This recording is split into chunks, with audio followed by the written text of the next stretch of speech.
Cotton's Logbook Entry 53. I've been going through the book for a bit now, and I've memorized the meaning of all the words, or at the very least what I assume the meaning of the words are, since I have to base everything off of the pictures. The book did only contain around 140 words or so, however from the looks of it these words contain a ton of meaning. As an example, there's a word that looks kind of like a simple plant symbol, which I think means anything from grass to a tree to a leaf, or this diamond shape, meaning anything from metal to minerals and gems to wood.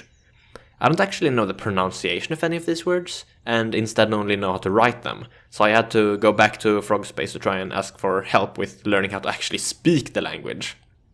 I tried communicating through text that I wanted help with learning how everything was pronounced, and a group of frog offered to help me out. They treated me to food at the restaurant Pansy. I was pretty hesitant at first, as I didn't want them to be forced to pay for me, but they insisted. When I got the menu, I tried to look for a sheep item, however everything was written in frog language, so I had no idea how much anything costed, so I had to just point at an item.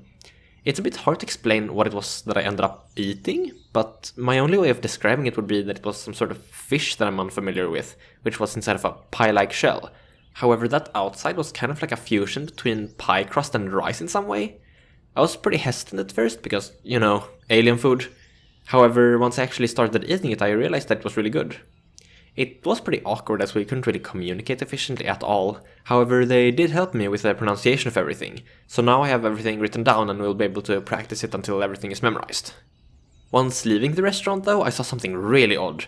High up in the sky there was a frog that was flying.